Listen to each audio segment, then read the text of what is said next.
Esta conferencia comenzará a grabarse.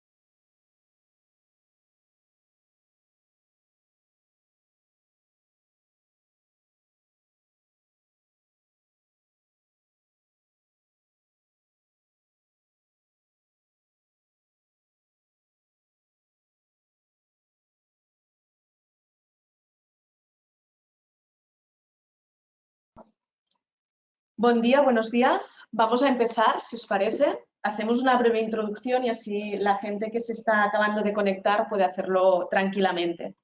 En primer lugar, bienvenido. Muchísimas gracias por estar hoy aquí.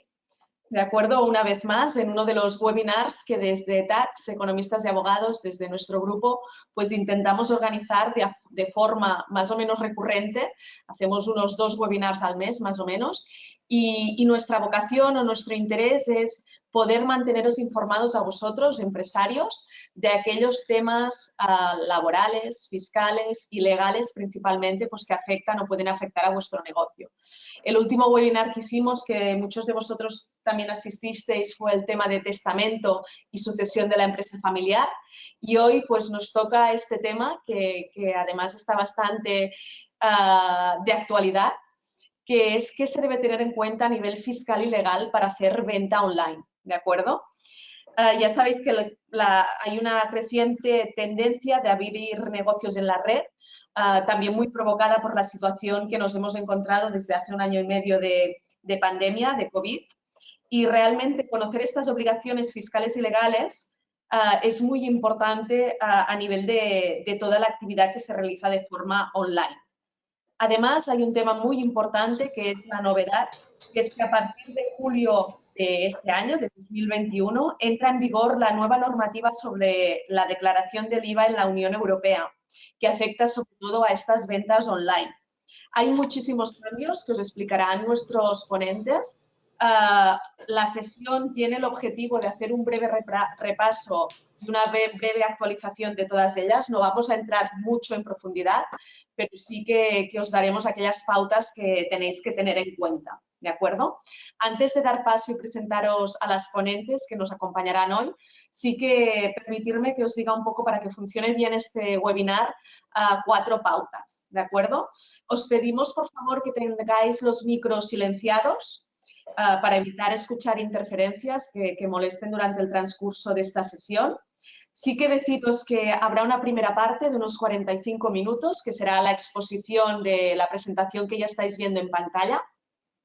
Empezará Betina Martínez. Betina es economista y es socia directora de la oficina de Tax Outlook. Gracias, Betina, por estar aquí. Y seguirá a Diana. Diana es abogada del Departamento de Tax Legal de aquí Figueras y haremos esta sesión pues, con ellas. Al finalizar la sesión, abriremos el chat que ya tenéis habilitado para que nos podáis hacer consultas, preguntas y demás. Todas aquellas dudas y consultas que nos habéis hecho llegar vosotros por escrito las intentaremos resolver todas durante el transcurso y la explicación de esta sesión. Si hay alguna que no queda clara, pues como siempre lo exponéis vía chat e intentaremos resolverlo. Por último, hoy mismo también esta sesión se está grabando, por lo que recibiréis el mail con el vídeo y si necesitáis la documentación nos la pedís y también os la daremos. Pues nada, sin más, doy paso a Betina, que nos empezará a explicar toda la parte fiscal a tener en cuenta en estas ventas online. Adelante, Betina.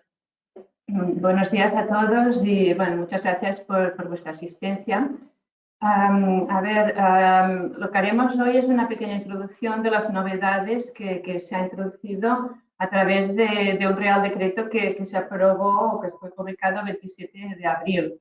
El año pasado hicimos ya una ponencia que creíamos que era muy interesante, ya que debido a la situación que había en ese momento, muchas empresas y comercios empezaron a hacer ventas online y había pues, muchas dudas a nivel de muchos temas, pero los que nosotros podíamos ayudar pues, era a nivel fiscal y legal de cómo tenían que realizar pues, estas ventas.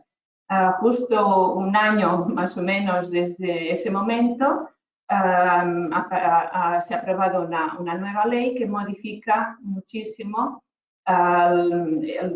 sobre todo lo que es el tema fiscal de estas ventas online, especialmente cuando se realizan con países de otros países del mercado común o desde países terceros al mercado común. No afecta a las ventas online que se pueden estar realizando dentro del propio mercado español.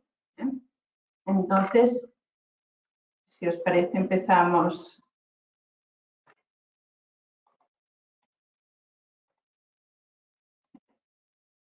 Bueno, como os he dicho, el 27 de abril se aprobó este Real Decreto Ley, que era el Decreto Ley 7/2021, que transpone unas directivas de obligado cumplimiento de la Unión Europea, que es el 2017/2455 y el 2019/1995. Ya se tenían que haber introducido el 1 de enero, pero debido a la situación en la que nos encontrábamos, se prorrogó hasta el 1 de julio de este año.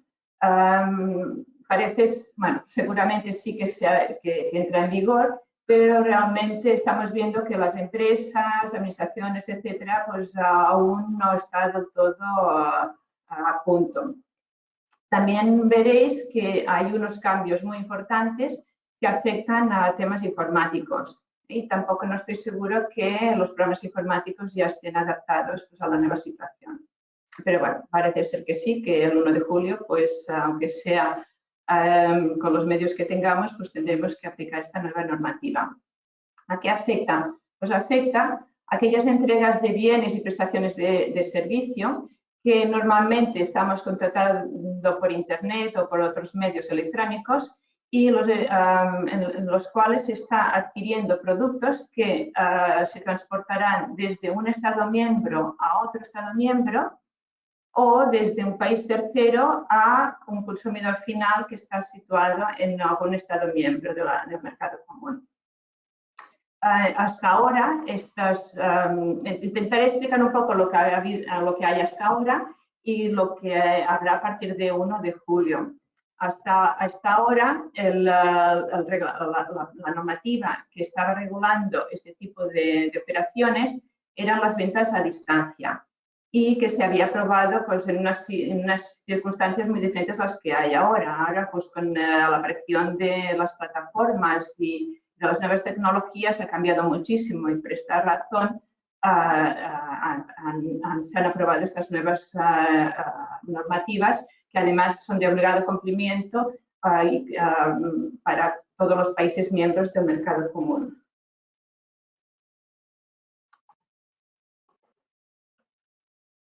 He querido, para dar un poco el inicio o poner en contexto las operaciones de las cuales estamos hablando, poner esta diapositiva en la cual vemos que se trata de ventas de un proveedor que está situado en un Estado miembro o un país tercero y que vende productos que ha adquirido un consumidor final y este consumidor final está situado en algún Estado miembro distinto del Estado miembro del vendedor y también naturalmente distinto en el caso de que se trate de un producto adquirido en un país tercero. La situación o el lugar desde donde se transporta el bien se le llama origen y el lugar donde está situado el consumidor final y por tanto el destino del producto se le llama destino. Empezando con estas definiciones, pues se entenderá mucho mejor de lo que estamos hablando. Con las novedades que hablaremos, que se han aprobado, En la mayoría de los casos, el IVA se tributará en destino, es decir, se tributará allá donde esté situado el consumidor final y donde llegue, por tanto, la mercancía. Y esto veremos que nos afecta mucho a la manera de recaudar y de tributar el IVA que corresponde a esa operación. ¿Qué se intenta conseguir? Pues se intenta conseguir aumentar los ingresos tributarios, ya que tal como está regulada ahora la normativa, se está produciendo muchísimo fraude. También permitirá que los consumidores sean imparciales a la hora de comprar, que no les suponga pues, una ventaja competitiva comprar fuera de la Unión Europea en lugar de un país de la Unión Europea. Y eso es así como veremos, porque en algunos casos está exento la importación de bienes desde un país tercero. Y también se intenta reducir las cargas administrativas, ya que, tal como está ahora, los proveedores tienen que darse de alta en cada uno de los países cuando se supera un umbral en concreto, que ya lo hablaremos, y tienen que tributar según la normativa y según los tipos impositivos que existen en el país de destino donde llegan los bienes y donde están situados los consumidores finales. Entonces, ahora la situación tal como está ahora es que existen unos umbrales que son diferentes para cada uno de los países y un proveedor que esté situado en España o en un país del mercado común tiene que comprobar qué umbral es el que está fijado en aquel país donde está vendiendo o donde están situados sus consumidores finales. Si no superan en ese país el umbral que está fijado para ese Estado miembro, podrá hacer la venta en origen, es decir, tendrá que aplicar el IVA del país donde está situado ese proveedor. Si es España, pues aplicará el IVA en español y los consumidores finales que están situados en Francia, en Italia o en cualquier otro país del mercado común pagarán el IVA español. Pero en cambio, si con las ventas que están realizando a un país del mercado común en concreto supera a ese umbral que está definido para ese país en concreto, entonces lo que tendrá que hacer es darse de alta en ese país y tributar según la normativa de ese país. Tendrá que presentar declaraciones en ese país y tendrá que tributar según el IVA correspondiente a ese producto para ese país. Eso, como veis, pues hasta ahora pues ha sido bastante complicado. Si un proveedor o un vendedor de este tipo de productos pues está vendiendo en bastantes países con unos volúmenes importantes, pues las complejidades administrativas para él son bastante complicadas. También es posible que hayan decidido tributar en destino y lo hagan de forma optativa, a pesar de no haber superado pues, el umbral existente en ese país. En la situación actual también lo que tenemos es que hay, las importaciones de bienes de escaso valor, cuando no superan los 22 euros, están exentos. Esto hace que en muchas ocasiones, cuando se adquieren bienes a países terceros, se declara que en aduana que no superan ese importe, sea esto cierto o no sea cierto. Y de esta forma pues está haciendo muchísimo fraude y recaudando mucho menos de lo que se debería recaudar. También, como he explicado al principio, también da lugar a que haya mucha distorsión en la competencia, porque los productos que se están vendiendo en el mercado común no tienen esta ventaja de poder tributar pues, de forma exenta en la importación. También he comentado el tema de los umbrales y una de las cosas que hace que sea difícil controlar estas ventas es porque el umbral para cada país es diferente. Por ejemplo, en España es de un 35.000 euros, en cambio hay otros países pues, que llegan a 100.000 euros. Se tiene que vigilar pues, las ventas que están realizando en cada uno de los países para saber si tenemos que tributar en ese país ya de forma directa o no. Luego hay un sistema que es el de ventanilla única, pero que solamente se están utilizando para servicios de telecomunicaciones, radiodifusión o de televisión y los servicios prestados por vía electrónica, que se le llaman servicios TREM. Este sistema de ventanilla única solo está en este momento habilitado para este tipo de servicios. Como veremos, ahora se amplía y muchos bienes y servicios se tributarán pues, a través de este tipo de ventanillas únicas. También actualmente las plataformas, sean grandes tipo Amazon o sean pequeñas, únicamente lo que hacen es cobrar una comisión. Aquí yo le he puesto la palabra facilitar porque es el término que se usa en la nueva normativa. Pero en este momento únicamente la norma considera como declarable la comisión que cobran por su servicio, ¿no?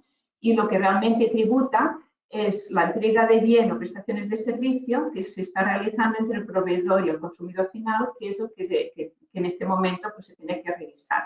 Veremos que con la nueva normativa, pues aquí las plataformas sí que tendrán pues, mucho más protagonismo y en muchas ocasiones se convertirán en sujetos pasivos del IVA. Lo que haré y he comentado es una introducción. Comentaremos pues, las diferentes novedades que se han introducido y que entrarán en vigor el 1 de julio.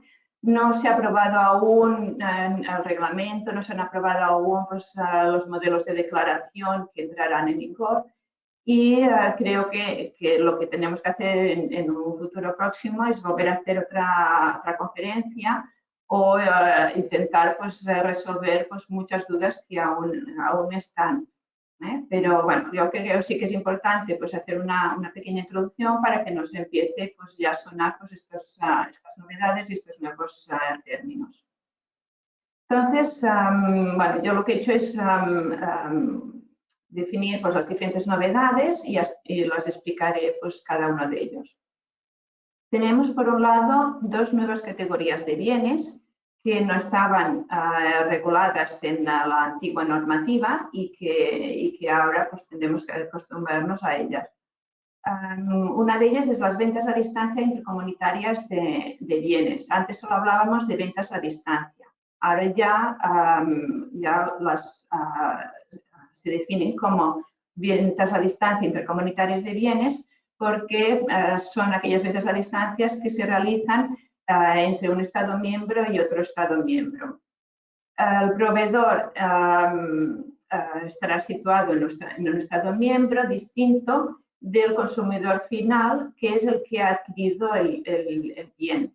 Y los bienes serán expedidos o transportados desde el Estado miembro donde esté situado el proveedor o otros Estados miembros, que también puede ser el caso, y se destinarán a otro Estado miembro que es donde estará situado el consumidor final.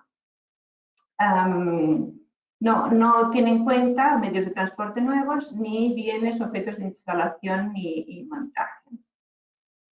También incluye la posibilidad de que el proveedor esté establecido fuera de la Unión Europea, pero que disponga en el mercado común un almacén que tal vez lo gestione él mismo o tal vez lo gestiona una plataforma tipo Amazon. Otra definición que se incorpora son las ventas a distancia de bienes importados de países o territorios terceros.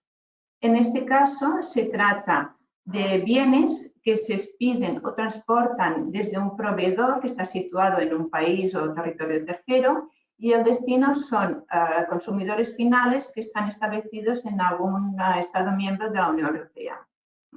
Entonces, estas dos definiciones pues, son importantes y las utilizaremos en la nueva regulación. Otra novedad es que se suprime la exención de las importaciones de bienes de escaso valor, que en la actualidad está en un importe de 22 euros. Por debajo de este importe, en este momento, todas las importaciones que se declaren en aduana no tributarán IVA. pues a partir de ahora, a partir del 1 de julio, sí que tributarán IVA desde el primer euro. Como hemos comentado, hasta ahora esto daba lugar pues, a mucho fraude porque se declaraban bienes que tenían un importe mayor a esos 22 euros, se declaraban por importes inferiores. Y estos productos entraban en la Unión Europea sin tributar el IVA correspondiente.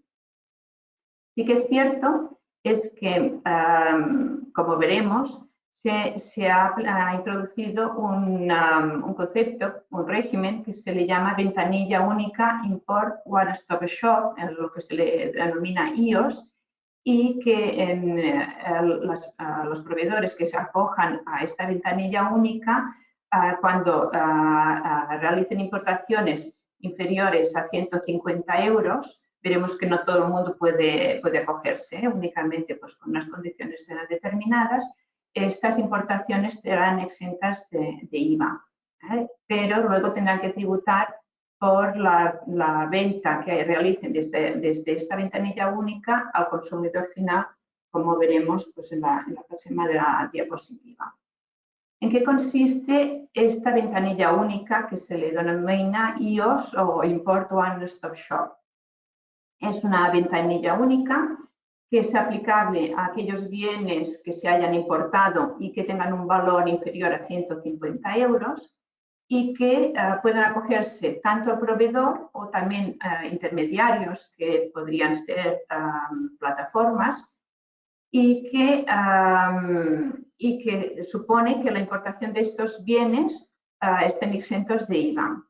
El proveedor o el intermediario tienen que aportar a la aduana un número de identificación individual, IOS que le haya asignado el país donde esté establecido pues ese proveedor,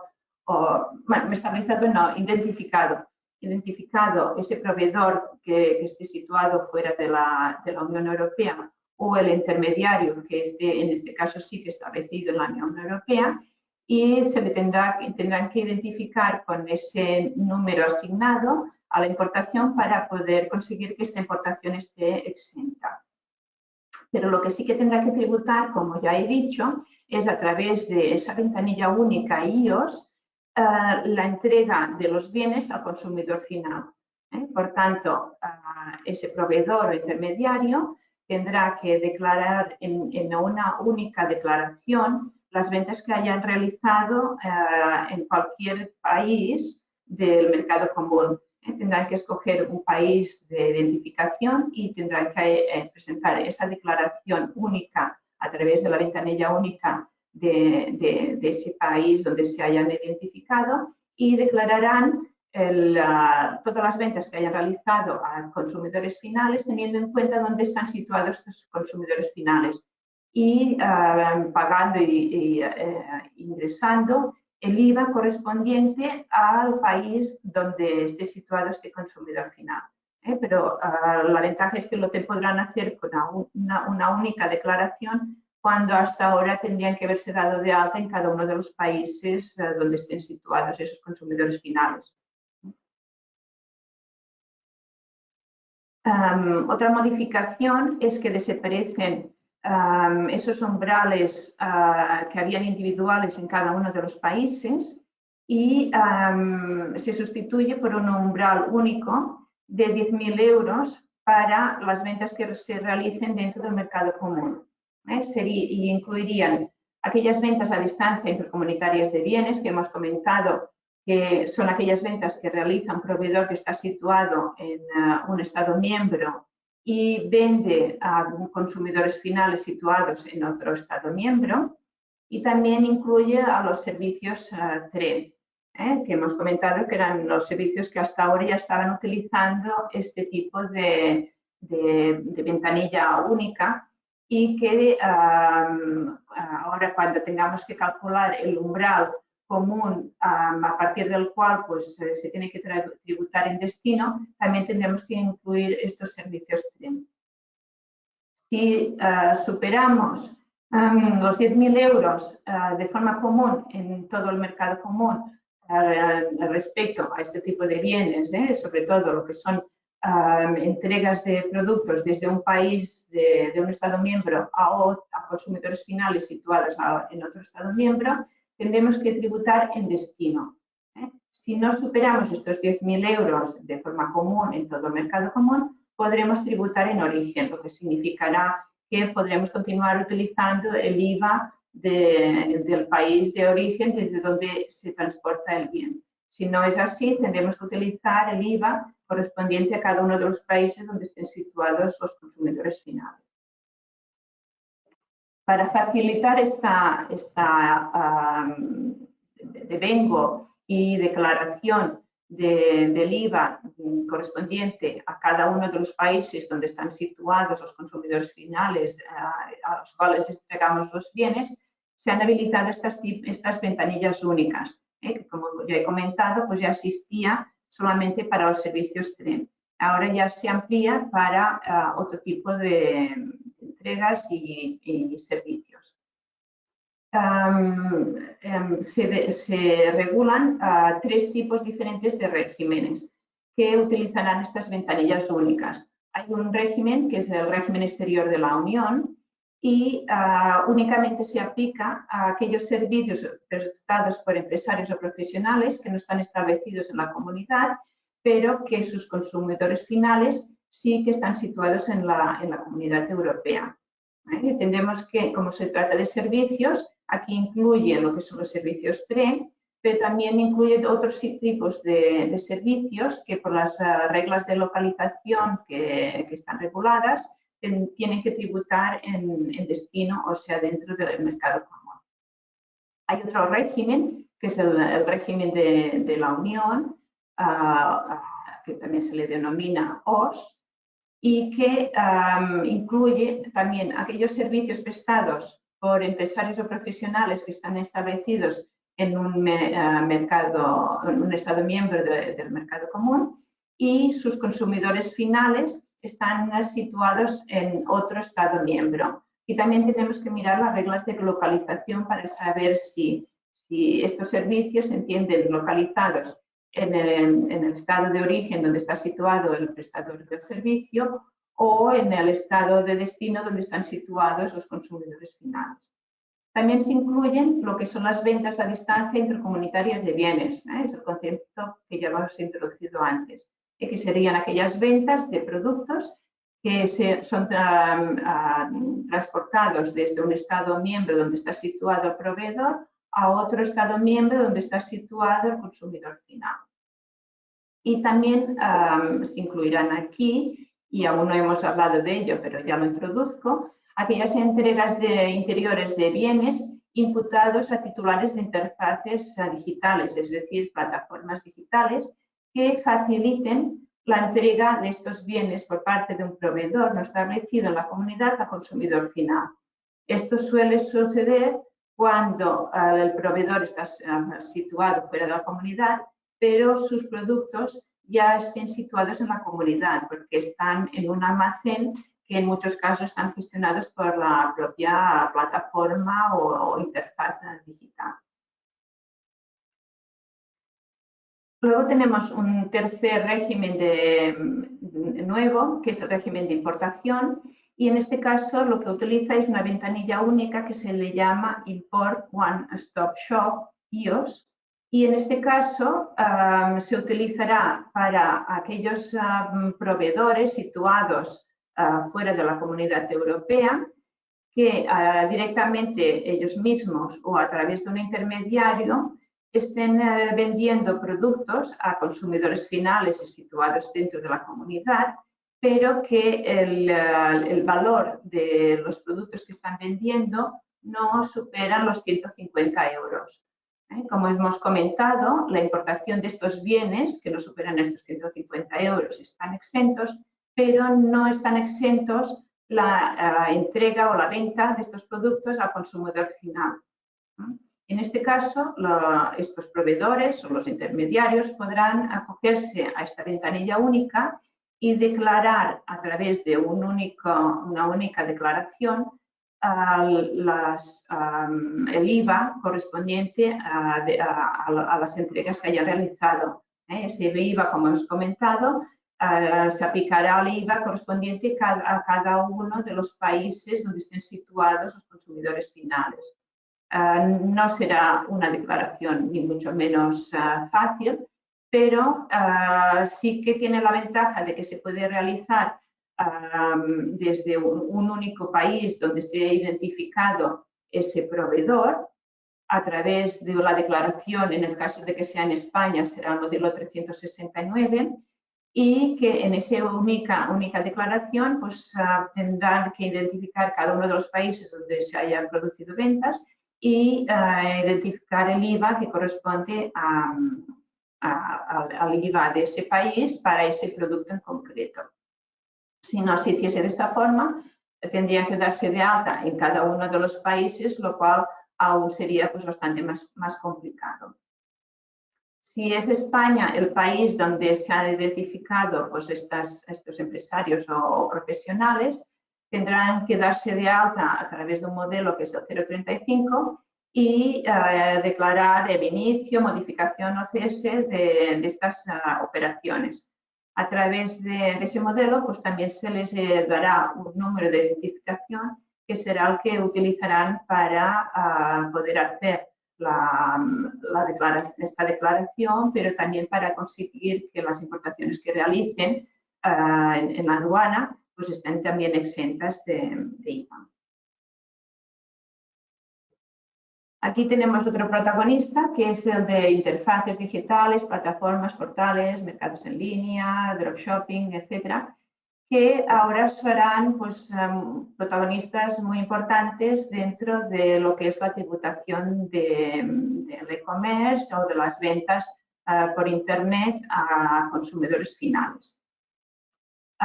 Vuelvo a recordar que si estamos hablando de operaciones interiores, esta normativa no les estará afectando. Continuará pues, tributando según la normativa interna al tipo de IVA que corresponda con la normativa interna de sus productos. Pero cuando estamos traspasando de un Estado miembro a otro Estado miembro o estamos entrando productos desde un país tercero a un Estado miembro del mercado común y el destinatario es un consumidor final, entonces sí que pues, les afecta. Muchas de estas operaciones pues, están realizando a través de interfaces digitales o plataformas que son las que están facilitando ese comercio electrónico. Según la nueva normativa, se convierten en colaboradores de la propia recaudación, gestión y control del impuesto, ya que de forma ficticia se les está convirtiendo en sujetos pasivos de IVA. ¿Qué se está intentando pues, de esta forma? Pues está intentando que estas plataformas sean las que realmente ingresen el IVA de las ventas que se hayan realizando. Y ¿qué operaciones pues, serán las que tendrán que declarar?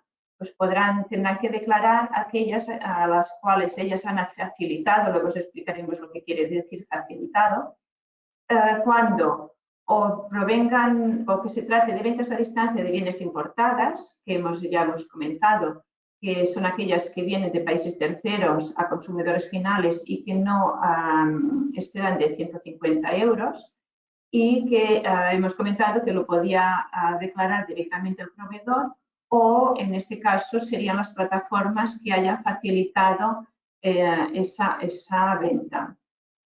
También tienen que declarar, como si lo hubiesen hecho ellos mismos, aquellas entregas de bienes en el interior de la comunidad cuando el proveedor sea un no establecido en la comunidad.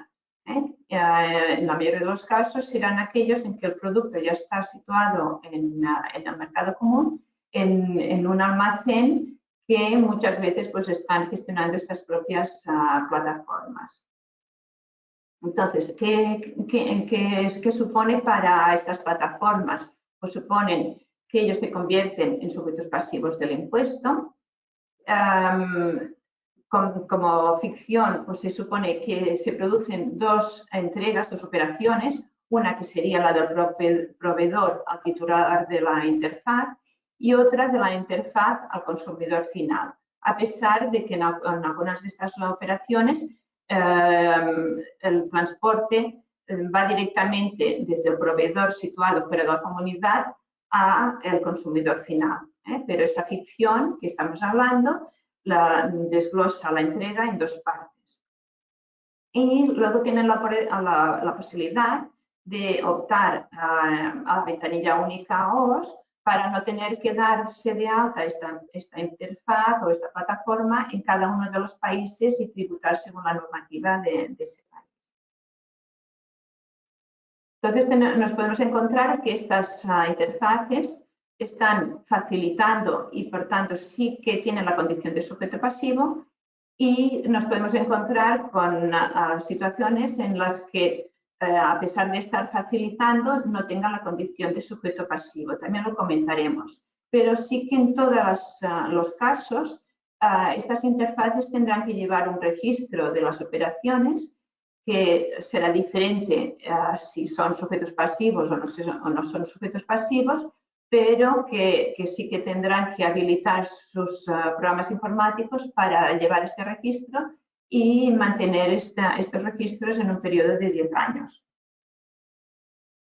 Se entiende por facilitar esas operaciones cuando a través de esa plataforma o esta interfaz electrónica se ponga en contacto un cliente y un proveedor y que se produzca a través de esa plataforma la venta y se dan las condiciones para hacer la entrega de ese bien al cliente final. En cambio, hay algunas ocasiones en las cuales se entiende que no están facilitando esas operaciones. Serán aquellas en las cuales la plataforma no establezca directa o indirectamente los términos y condiciones de la entrega del bien, no intervenga directa o indirectamente en la autorización del cobro al cliente de los pagos efectuados, o no intervenga directa o indirectamente en el pedido o la entrega de los bienes. Por tanto, si ellos únicamente es una interfaz que solamente se dedica a tratar el pago que está relacionado con la entrega, no será un sujeto pasivo. Si ellos lo único que hacen es tener una publicidad de los bienes, tampoco no se tratará de un sujeto pasivo.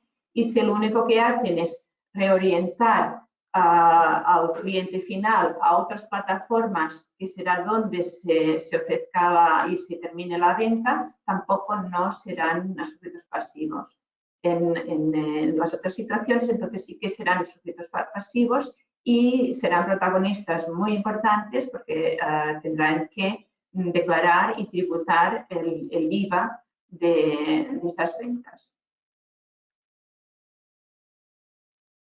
Luego hay un nuevo sistema, un nuevo régimen para aquellas ventas que tengan un valor inferior a 150 euros, como hemos comentado, que provengan de un proveedor de fuera de la Unión Europea y que, como hemos comentado, puede acogerse a un sistema que es el sistema de ventanilla única.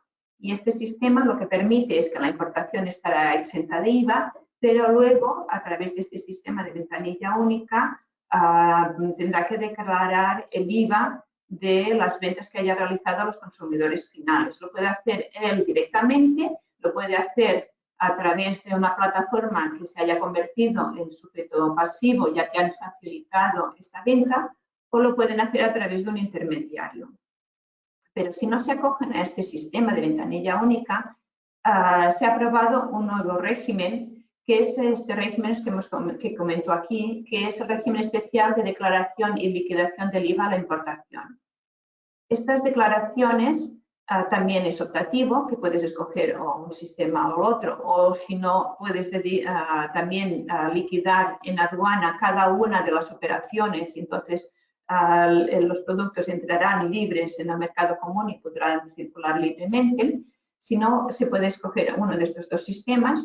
Y este segundo sistema consiste en una declaración única de forma mensual que puede realizar el propio proveedor que está situado fuera del mercado común, o puede llegar a realizar un acuerdo especial con un intermediario que será el que hará esta declaración. Estos acuerdos especiales con intermediarios están pensados en operadores postales, transportistas express o agentes de aduanas, ¿no? Que serán los que declararán e ingresarán el IVA recaudado.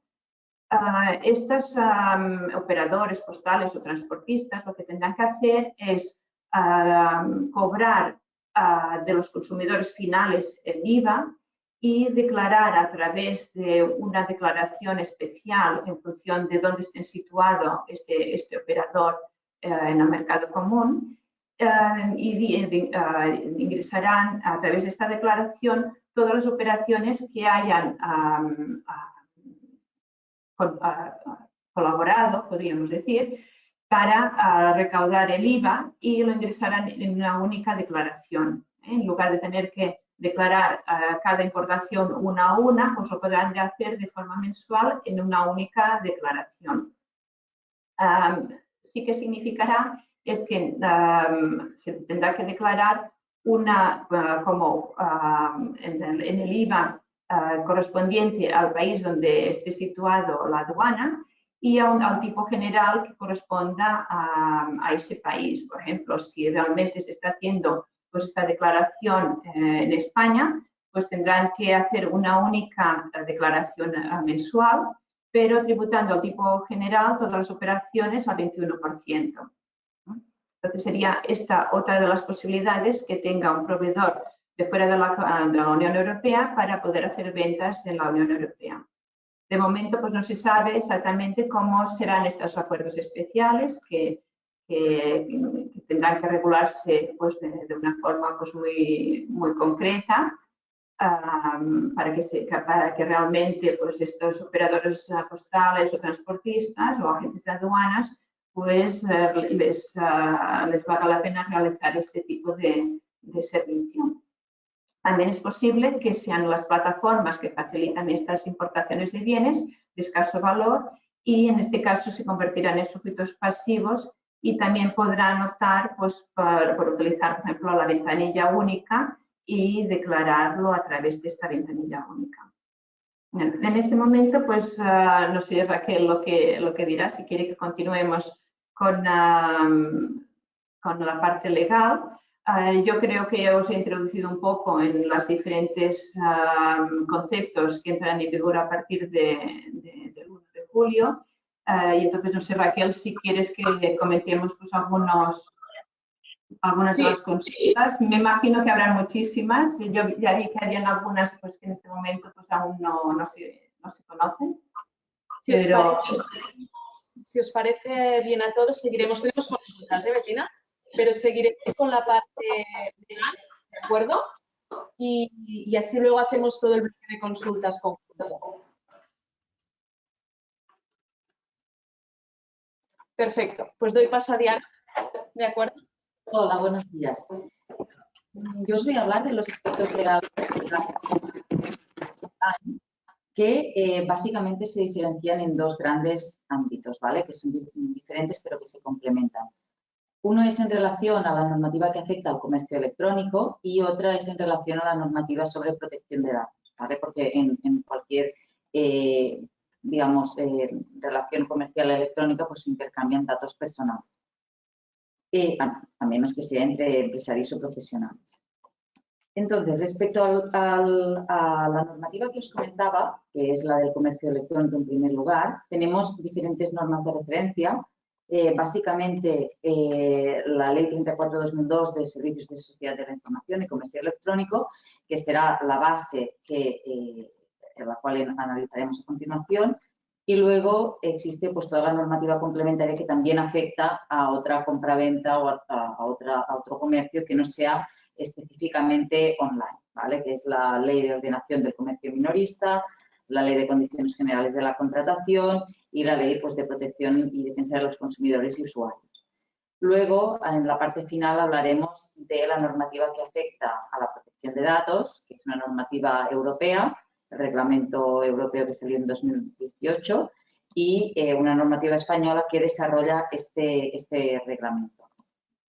Entonces, respecto al comercio online, ¿quién tiene que cumplir esta normativa? Es decir, ¿quién está obligado a tener en cuenta estas disposiciones legales cuando hace venta online? Pues cualquier prestador del servicio de la sociedad de la información, que se le denomina, que es la persona pues, que presta un servicio o que vende un producto online y que esté establecido en España, ¿vale? Es decir, que si nosotros estamos establecidos aquí, si nuestra empresa tiene el domicilio social aquí, tenemos que cumplir con esta normativa. ¿Qué debemos hacer para vender online, para prestar un servicio online? Que es lo primero que nos preguntamos cuando queremos empezar o emprender un negocio de este tipo, ¿no? Primero lo que tenemos que tener en cuenta es que la venta o la prestación de servicios online no está sujeta a autorización administrativa previa. Es decir, no tenemos que pedir permiso a nadie para empezar a vender online, ¿vale? Únicamente tenemos que tener una página web, un portal, un medio telemático para que facilite, es decir, este canal telemático que facilite o que permita la venta online. Aún así, aunque no tengamos que solicitar ni obtener ninguna autorización administrativa para vender o prestar un servicio online, tenemos que tener en cuenta que esta normativa que os comentaba al principio establece unas obligaciones para que cumpla el prestador del servicio o el que hace la venta online, ¿vale? Son básicamente obligaciones de información. ¿Por qué? ¿Por qué se establecen este tipo de obligaciones? Pues porque para suplir la falta de mediación o el contacto directo tradicional entre vendedor y comprador o entre el que ofrece un servicio y el que lo consume, pues que estarían contratando de manera presencial, ¿no? Como se hacía tradicionalmente, para suplir esta falta de presencialidad se establece que el prestador del servicio o el que vende online tenga que informar de una forma previa y amplia de las características de este servicio y de esta venta en todos los aspectos que ahora veremos. ¿Esto por qué? Pues porque interesa que el consumidor, la persona que consume este servicio, que compra el producto, tenga toda la información antes de hacer la compra o la contratación y pueda decidir si pues, le parece correcto la forma de contratación o prefiere pues, comprar en otro sitio. Entonces, estas obligaciones de información, que son obligaciones de información de carácter general, se basan en que el prestador del servicio tiene que informar previamente, como os comentaba, de diferentes datos, ¿vale? Primero, datos básicos identificativos, es decir, siempre tenemos que indicar quiénes somos, los datos identificativos básicos de nuestra empresa, para que el consumidor, el que está detrás de la pantalla, pueda conocernos, ¿vale? ¿Cuáles son estos datos? Pues básicamente el nombre, la denominación social, el domicilio o la dirección y el correo electrónico, ¿vale? Es decir, un contacto para que de forma directa el consumidor pueda o el usuario pueda dirigirse a nosotros. Datos registrales, ¿vale? Esto lo establece la normativa. Yo lo explico a grandes rasgos, pero todo lo que os digo es lo que establece y estipula la normativa que tenemos que cumplir. Datos básicos identificativos, que son los que os he comentado, datos registrales, es decir, si tenemos una empresa, pues dónde está registrada, autorización administrativa en el caso que la actividad que tengamos que hacer sea o le requiera pues, esta autorización administrativa. Antes os comentaba que no está sujeta a autorización administrativa la venta online, pero hay actividades que por su propia naturaleza tienen que obtener esta autorización o, digamos, este permiso para poder ejercer como tal, ¿no? Pues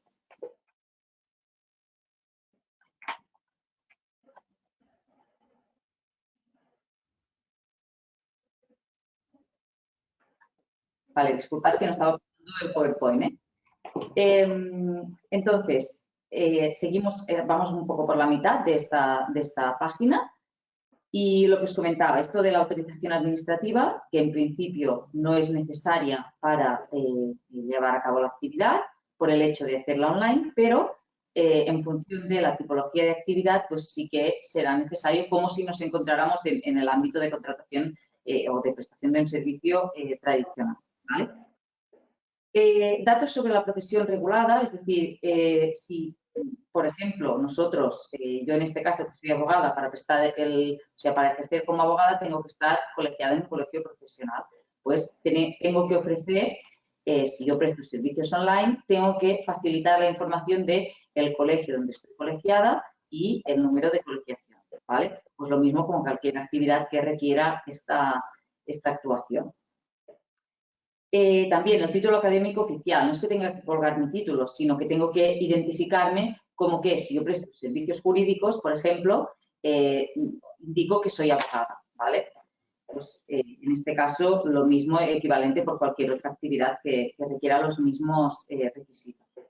El número de identificación fiscal, pues en lo que comentábamos de datos básicos identificativos de la empresa y otros datos ya de lo que nosotros ofrecemos. Es decir, si ofrecemos algún servicio, si ofrecemos bienes para que sean comprados, tenemos que indicar siempre los precios de estos bienes o de estos servicios y si llevan los impuestos incluidos o no, ¿vale? Esto también es imprescindible.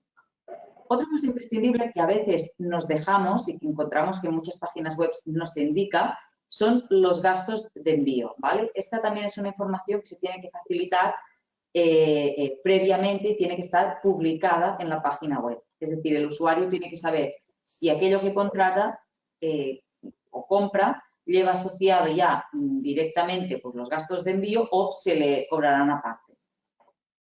Y, por último, ya los códigos de conducta a los que esté adherido si es el caso. ¿De acuerdo? Es decir, pues si yo por mi actividad tengo que adherirme a unos códigos de conducta, lo tendré que informar previamente.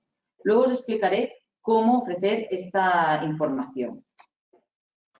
Finalmente, información sobre seguridad. Hemos hablado hasta ahora sobre información general, ¿vale? Que tenemos que ofrecer y ahora vamos a hablar sobre información de seguridad.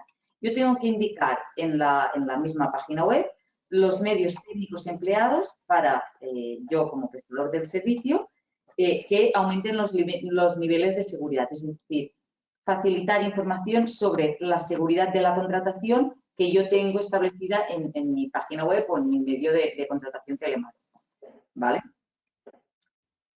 ¿Qué más? A continuación hablamos sobre las comunicaciones comerciales por vía electrónica, que es un tema que también interesa mucho porque nosotros pues, decidimos iniciar esta venta online, facilitamos toda la información que os he explicado y luego que os continuaré explicando, pero también queremos un poco publicitarnos, promocionar nuestros productos y no sabemos bien qué es lo que se puede hacer. Esto es muy importante porque genera mucha confusión y porque desde 2018 que hubo un cambio en la normativa sobre protección de datos, que influye mucho, como os he comentado, en estos aspectos, se cambió radicalmente la forma como se podía promocionar una actividad o un servicio o un bien de forma online directamente a los usuarios, ¿vale? Es decir, no hay ningún problema, no vamos a hablar aquí de promocionarnos o publicitarnos en la red, sino de dirigirnos específicamente e individualmente a un consumidor, a una persona física, para enviarle una comunicación comercial, ¿vale? Pues bien, respecto a las comunicaciones comerciales individualizadas que se envían por correo electrónico, es decir, os pongo un ejemplo, yo tengo una página web, vendo productos alimentarios y quiero, pues en Navidad, enviar una postal de felicitación a mis clientes, ¿no? O enviar una postal de felicitación a las personas que, aún no siendo clientes, a veces han contactado conmigo o yo tengo sus datos por el motivo que sea. Esto, desde mediados de 2018, ya no se puede hacer así a lo general y sin contar con unas cuestiones previas en cuenta que ahora os voy a explicar, ¿vale? Esto es importante tenerlo en cuenta. ¿Qué tenemos que tener en cuenta?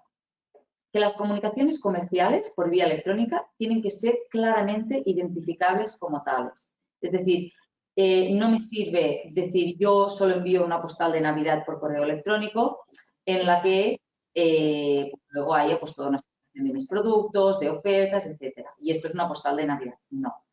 Lo que tengo que, digamos, informar un poco dar visualización a que esto es una comunicación comercial. ¿Cómo lo hacemos? No hace falta indicar que esto es una comunicación comercial, pero sí no intentar colar una postal navideña con el hecho de que yo estoy intentando con esta postal captar un cliente y ofrecerle un producto o un servicio que yo venda, ¿vale?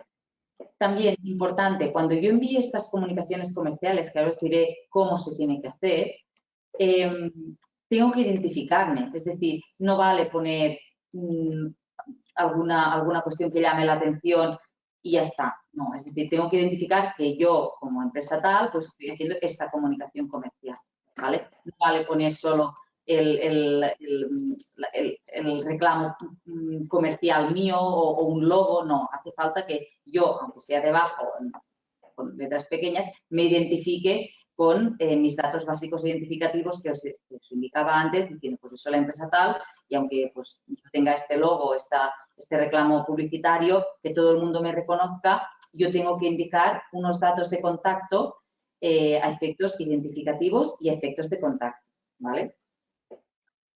Si yo hago ofertas promocionales en estas comunicaciones comerciales, tengo que establecer concretamente las condiciones de acceso y participación, ¿vale? Es decir, no vale tampoco con hacer pues, una comunicación comercial y con una oferta y no saber, o sea, no indicar cómo puedo acceder yo a esta oferta, ¿vale? Sino que tengo que determinar y detallar las condiciones de acceso y de participación, concretamente.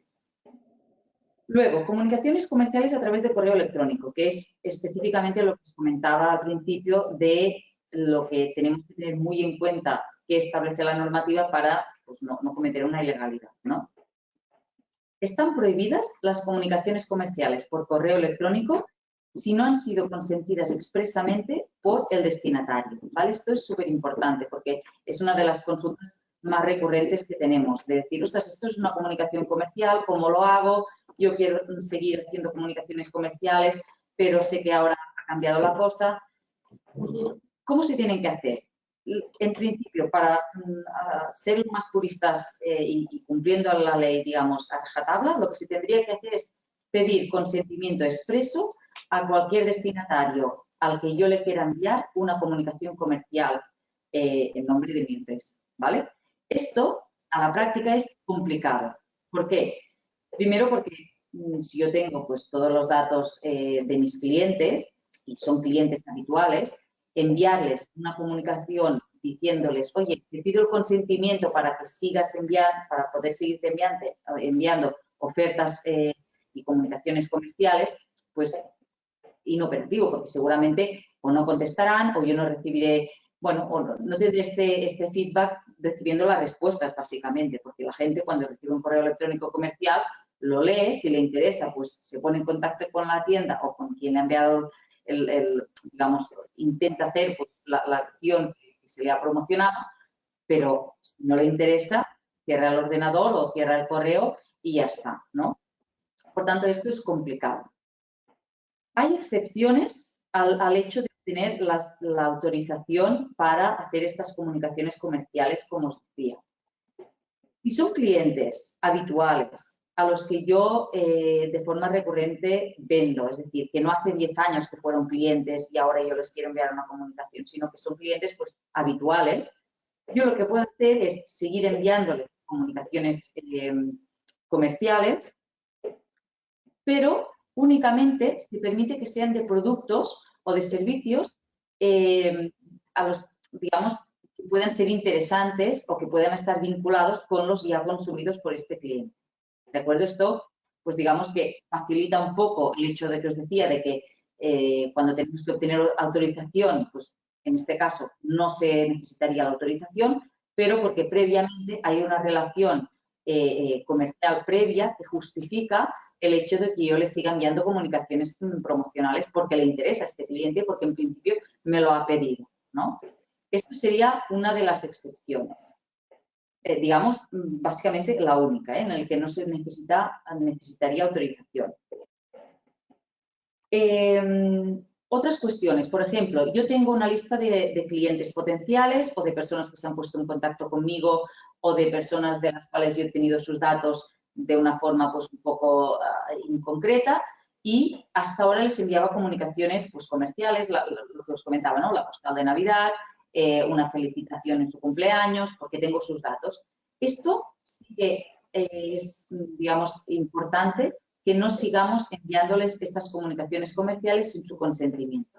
¿Por qué? Porque podemos encontrarnos en que pues, un día nosotros también quizá lo haríamos o esta persona cansados de recibir multitud de correos de compañías que intentan pues, vender sus productos, pues hagan una reclamación y a la Agencia de Protección de Datos, que luego os explicaré un poquito cómo funciona, hagan una reclamación o nos envíen un correo o, pues bueno, digamos, les cansemos, ¿no? Lo peor sería, más que les cansemos, que hicieran una reclamación a la Agencia de Protección de Datos, pues porque sería hecho con razón.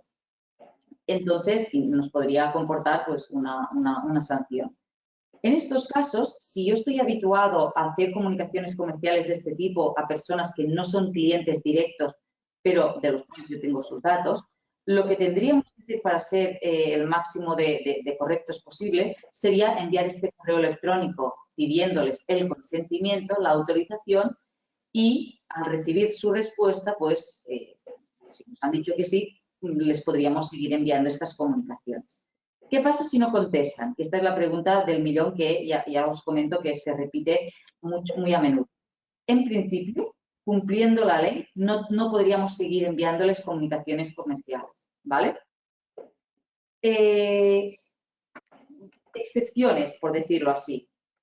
Que este correo electrónico al que yo me dirijo cuando envío esta comunicación comercial no sea un correo electrónico de una persona física identificada como tal, sino que sea un correo genérico de una empresa, por ejemplo. O que yo sé que este correo genérico de la empresa, aunque sea genérico de la empresa, pues en realidad va destinado a una persona que pues, es la que yo, de la que yo quiero captar la atención, ¿no? Si son comunicaciones comerciales entre empresas dirigidas a nivel genérico, en principio no haría falta esta autorización. Pero como habitualmente no funciona así, sino que lo enviamos a personas físicas o que lo enviamos a personas físicas que, aunque representen a una empresa o aunque sean el contacto de la empresa, tienen el correo electrónico individualizado, en principio tendríamos que obtener la autorización, ¿vale? Es decir, si yo envío un correo a info@x, en principio no haría falta esta autorización. Si yo envío el correo a, por ejemplo, en mi caso, Diana Martínez, aunque yo represente o sea el contacto de una empresa, en principio sí que tendría que obtener esta autorización, ¿vale? Por tanto, resumiendo, en líneas generales, las comunicaciones comerciales por correo electrónico, ya sean felicitaciones, ofertas, promociones, siempre tienen que contar con el consentimiento previo del destinatario. A menos que sean clientes recurrentes, clientes habituales, no un cliente de hace 10 años, que esto no se considera un cliente habitual, o a menos que lo dirijamos a un correo genérico. En estos casos no se necesitaría esta autorización expresa. ¿Qué hace muchísima gente? Que ya os avanzo que no es correcto, pero que quizá no es tan incorrecto como no decir nada. Lo que sobre todo hicimos o se hizo muy al principio, que salió esta normativa y a mediados de 2018, es mucha gente nos decía, es que es muy complicado que yo pueda enviar esta solicitud de autorización para poder obtener el consentimiento y poder seguir enviando comunicaciones comerciales. Es que nadie me va a contestar. Esto ya os digo, lo que os diré ahora no es lo correcto, pero hay gente que lo ha hecho y que yo prefiero antes esto que os diré que no hagan nada. Que es siempre, en cualquier comunicación, desde aquel momento hasta ahora, es decir, desde que es obligatorio, poner digamos, un botón o la posibilidad de marcar, ¿no?, en un formulario el hecho de si quiero seguir o no recibiendo estas comunicaciones comerciales. Es decir, posibilitar el darse de baja de estas comunicaciones. Esto no es correcto, lo vuelvo a decir. porque se tiene que solicitar la autorización y cuando se recibe de forma expresa esta autorización se puede seguir haciendo esta comunicación comercial. Pero digamos que sería un punto intermedio a pues, no hacer nada, ¿vale? ¿Qué más? Contratación por vía electrónica. Ya dejando a un lado el tema de las comunicaciones comerciales, vamos a seguir con la contratación por vía electrónica, ¿vale? Que es, una vez ya tenemos iniciado el proyecto o ya tenemos desarrollada la página web, tenemos ya ofrecida toda la información que nos requiere la normativa, tenemos ya publicados todos los precios, que es lo que os comentaba antes. ¿Qué más tengo que tener en cuenta? La contratación por vía electrónica, es decir, por vía online, es válida y eficaz, ¿vale? Es decir, es igual de eficaz, igual de válida como si la hiciéramos de forma tradicional presencial. Por tanto, partiendo de la base que la contratación online es válida, ¿cómo, digamos, manifestamos el consentimiento, ¿no? Es decir, en qué momento nosotros consideramos que sí, ya se ha hecho, ya hemos llegado a un acuerdo, ¿no? Si estamos en sitios distintos, en momentos temporales distintos, ¿cómo consideramos o cómo, digamos, saber que sí, estamos de acuerdo en hacer esta contratación? Pues también nos remitimos a las cuestiones más tradicionales de la contratación, que es pues básicamente este artículo que os pongo aquí del Código Civil, que dice pues, que el consentimiento se manifiesta por el concurso de la oferta y la aceptación sobre la cosa y la causa, ¿vale? ¿Cómo cómo se articula esto cuando estamos en sitios distintos, ¿vale? Pues se entiende que hay consentimiento desde que el oferente conoce la aceptación o desde que, habiéndola enviado el aceptante, el oferente no puede ignorarla, ¿vale? Sin faltar a la buena fe. Es decir, si yo vendo un producto y alguien lo compra, ¿cómo voy a saber que se ha hecho esta contratación? Con dos sistemas distintos. O bien, desde que yo conozco que esta persona ha comprado un producto, de las formas que os diré, o bien desde que, aunque yo no lo conozca, porque no me he conectado, por el motivo que sea, yo no puedo ignorarlo, es decir, que yo el momento que vuelva a conectarme lo voy a saber. Por tanto, es decir, es este canal de comunicación que os he comentado, pues se produce o bien porque se envía la aceptación o bien porque enviada la aceptación el otro, aún no conociéndola, pues no puede ignorar, ¿vale? En los contratos celebrados mediante dispositivos automáticos hay contratación desde que se manifiesta la aceptación, ¿vale? Es decir, si yo he articulado un sistema en mi página web para que se haga todo de forma automática y yo no tenga que recibir ningún correo, sino que por un sistema automatizado, que ahora también es muy habitual, se produce el consentimiento, es decir, que se hace la contratación desde que se manifiesta esta aceptación, ¿vale? Es decir, desde que el usuario pues hace el clic de aceptar si quiero comprar. Todo esto está muy bien, lo articulamos por sistemas electrónicos, pero ¿cómo se prueba realmente que se ha celebrado este contrato, que ha habido este acuerdo, ¿no? Pues de la forma también tradicional, es decir, el soporte electrónico en el que se haya celebrado el contrato, es decir, en que se haya hecho pues esta aceptación, clicar el botón de aceptar y yo lo haya recibido, o esta recepción del correo electrónico, pues sirve de prueba documental en juicio en caso de discrepancias sobre la forma como se ha hecho la contratación. Vale. Obligaciones previas a la contratación. Ya hemos explicado que para yo poder, digamos, tener una página web, no tengo que tener autorización administrativa previa, solo tengo que, pues, facilitar un seguido de información sobre, pues, mi empresa y los productos que vendo, ¿vale?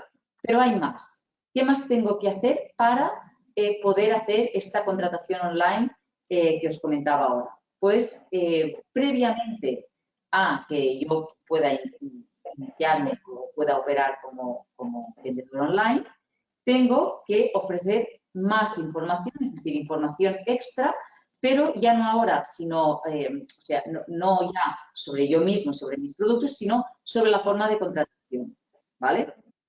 ¿Qué tengo que hacer? Pues informar sobre los trámites que deben seguirse para celebrar el contrato. Es decir, eso que os decía de cómo se hará la aceptación, cómo se hará el consentimiento, todo esto lo tenemos que indicar. También tengo que indicar, por ejemplo, si el prestador activará el documento electrónico en el que el documento electrónico en el que se formalice el contrato, si este será accesible o no. También información sobre los medios técnicos que pone a disposición el prestador del servicio para identificar y corregir los errores en la introducción de los datos, la lengua en la que se puede hacer la contratación y las condiciones generales en las que, en su caso, se sujete el contrato, ¿vale?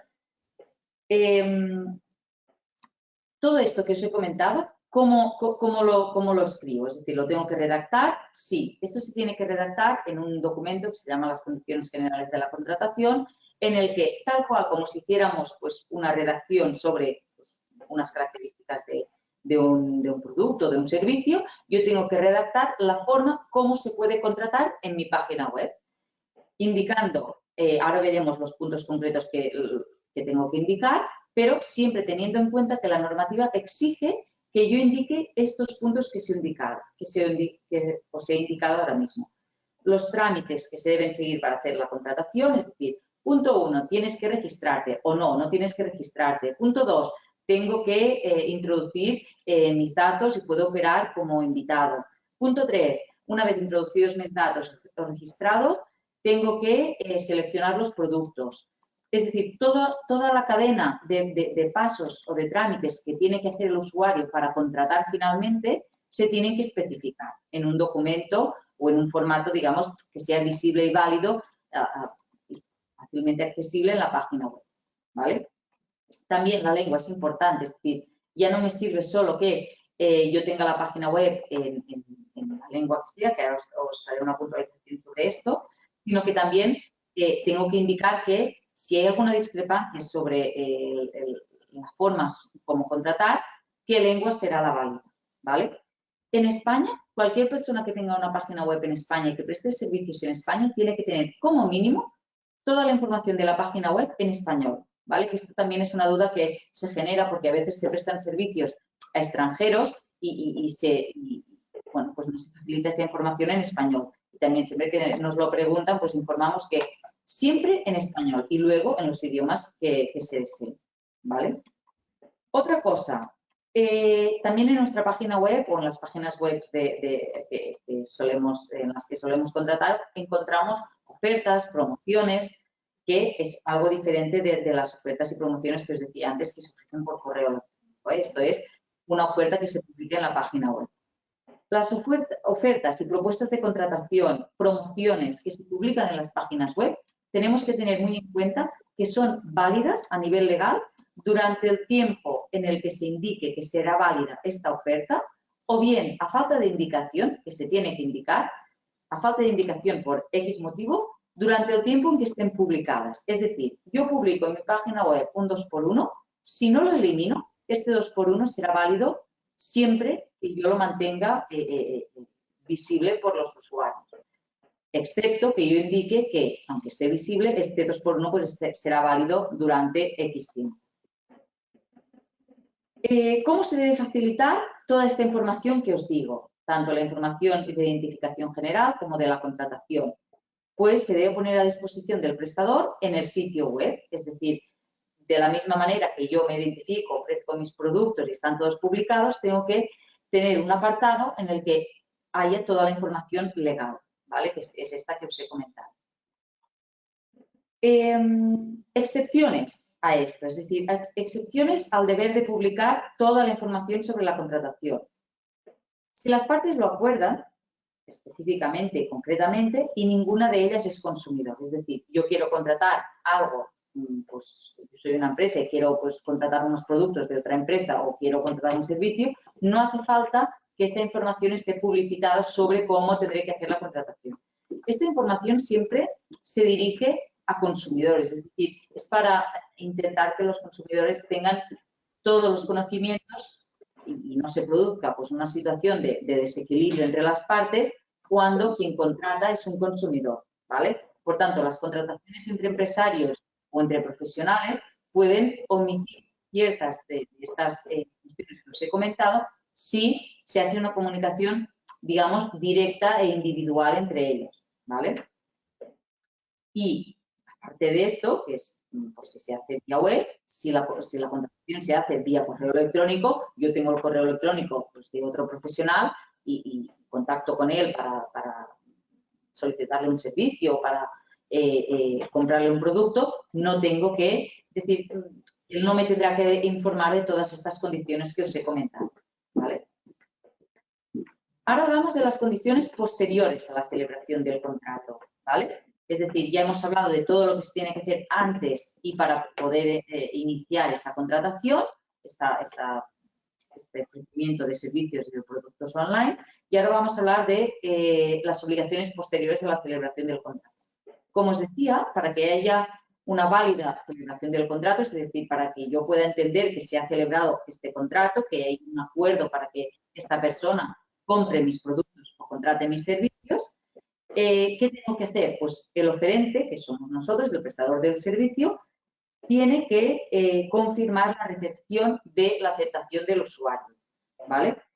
¿Cómo lo tiene que hacer? A través de uno de los medios siguientes, o bien a través de la propia página web, es decir, pues si se ha hecho la contratación por la web, yo puedo articular una ventanilla que pues, se despliegue o salga publicada automáticamente en la web diciendo, ok, he recibido tu aceptación, o bien, y esto se tiene que hacer en un plazo máximo de 24 horas, que es lo que establece la normativa, es decir, yo no puedo dejar que pase el tiempo cuando he recibido una aceptación sin comunicárselo al usuario, o bien, si no lo hago a través del sistema automatizado en la página web, lo puedo hacer por un correo electrónico, por otro sistema de comunicación que sea válido y que permita pues que haya efectivamente esta recepción por el consumidor de la confirmación de su pedido, por ejemplo, ¿vale?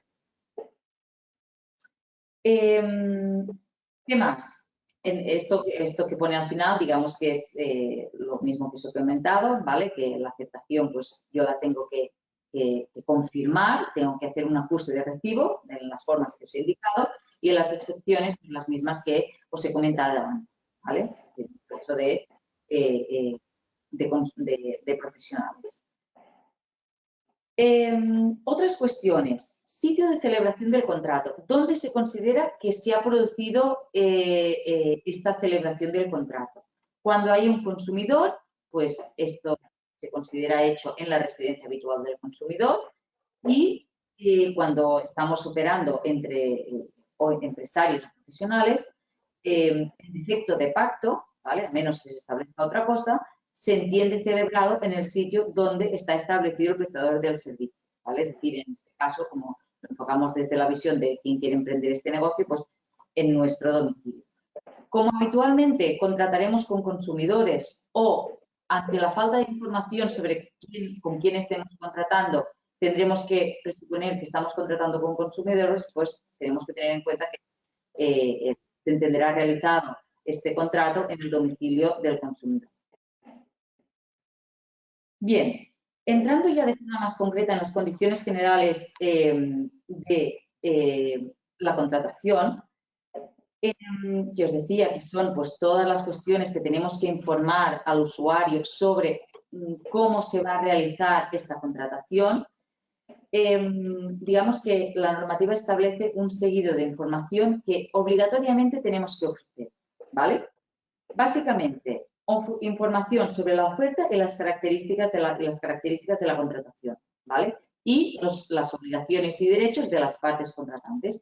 Esto es lo mismo como si contratáramos en una tienda directamente, pero toda esta información es obligatoria de facilitar por nosotros como prestadores por el hecho de que no estamos en este ámbito presencial, ¿vale? Estas condiciones generales de la contratación tienen que publicarse en la página web, como si digamos, de una información más que se tratara y tiene que estar a disposición y actualizada siempre para el usuario, ¿vale?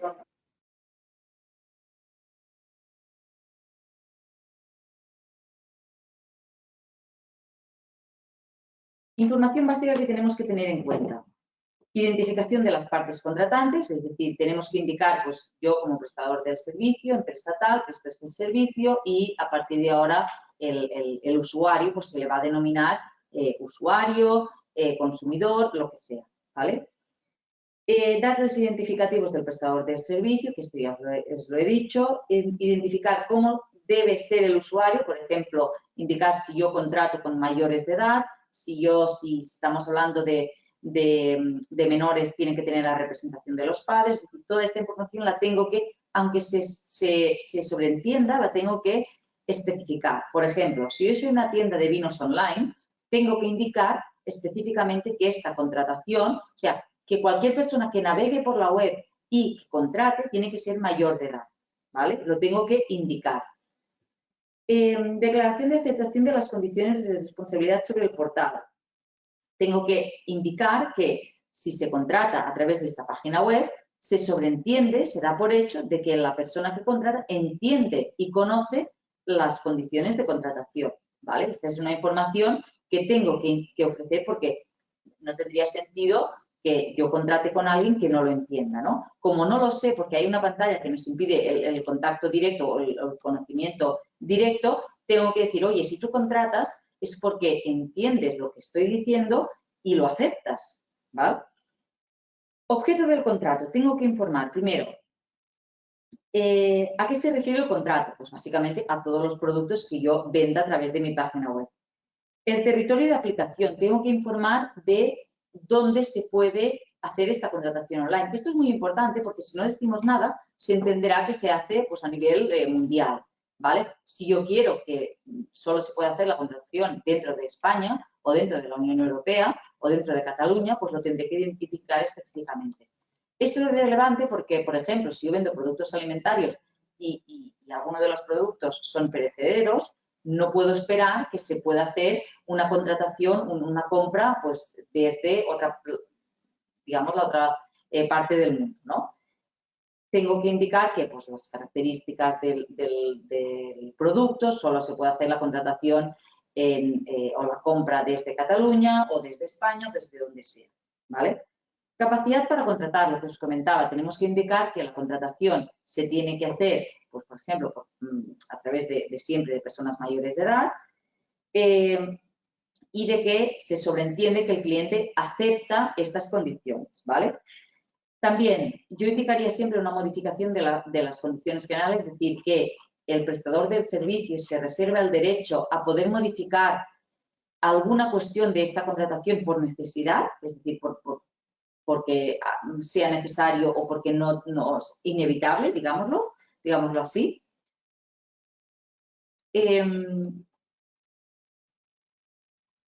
¿Cómo puedo pasar?